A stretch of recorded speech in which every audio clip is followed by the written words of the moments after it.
പ്രകാശമേ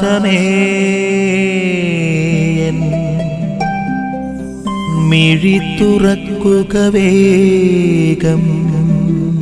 ഈശോയെ പ്രിയപ്പെട്ടവരെ, വിതക്കാരൻ വിത്ത് വിതയ്ക്കുന്നതിന്റെ ഉപമയാണ് ഇന്ന് നമ്മൾ കണ്ടുമുട്ടുന്നത്.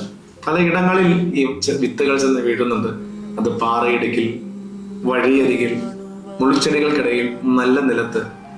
ഈ പല വിത്തുകളും പല വിധത്തിലുള്ള സ്വഭാവങ്ങൾ കാണിക്കുമെന്നും ഒക്കെ നമ്മൾ തിരിച്ചറിഞ്ഞ ആ വീണപ്പെട്ട സ്ഥലങ്ങൾക്കനുസരിച്ച് ഐഡിയൽ ആയിട്ട് വീണ വിത്ത് അത് നല്ല നിലത്ത് വീണ വിത്താണ്.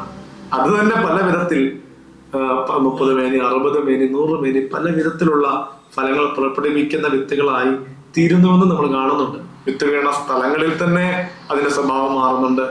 ഒരേ സ്ഥലങ്ങളിൽ വീണിട്ട് തന്നെ വീണ്ടും വ്യതിരിക്തമായ സ്വഭാവ സവിശേഷതകൾ കാണിക്കുന്നുണ്ട്. നമുക്ക് ഈ വചനം കേൾക്കുമ്പോൾ ചിന്തിക്കേണ്ട ഒരു സത്യം ഇതാണ്: നാം വിതയ്ക്കപ്പെടുന്ന ഇടങ്ങളിൽ എത്രമാത്രം നമുക്ക് ഫലം കൊയ്യാൻ പറ്റുന്നുണ്ട്? നാം ഐഡിയൽ ആയിട്ടുള്ള ഒരു സ്ഥലത്താണോ വിതയ്ക്കപ്പെട്ടിരിക്കുന്നത്? നമുക്ക് ലഭിച്ചിരിക്കുന്ന കൃപകൾ, കഴിവുകളൊക്കെ അതിന്റെ പൂർണ്ണതയിൽ നമ്മൾ ഉപയോഗിച്ചിട്ടുണ്ടോ? 100 മേനി ഫലം പുറപ്പെടുവിക്കുന്ന വിത്തായി നമ്മൾ മാറുന്നുണ്ടോ? 100 മേനി ഫലം പുറപ്പെടുവിക്കുവാനുള്ള കൃപയും കഴിവും ദാനങ്ങളും ലഭിച്ചിട്ടുണ്ടെങ്കിൽ തീർച്ചയായും ഈശോ നമ്മളിത് ആവശ്യപ്പെടുന്നുണ്ടെന്നുള്ളതാണ് സത്യം. 30 മേനി മതി എന്ന് ചിന്തിക്കുന്ന ഒരു മനോഭാവം നല്ല നിലത്താണല്ലോ. 30 മേനി മതി എന്ന് ചിന്തിക്കുന്ന ഒരു അലസതയുടെ ആത്മാവിനെയല്ല, അല്ലെങ്കിൽ മറ്റിടങ്ങളിലേക്ക് ചെന്ന് വീഴുന്ന ഗതികെട്ട വിത്തുകളുടെ അവസ്ഥയല്ല ഈശോ നമ്മളെന്ന് പ്രതീക്ഷിക്കുന്നത്.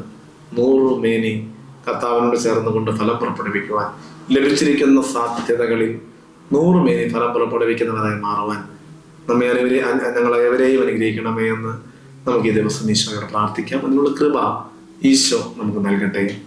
ആമേൻ. നിൻ വഴിയേ നടക്ക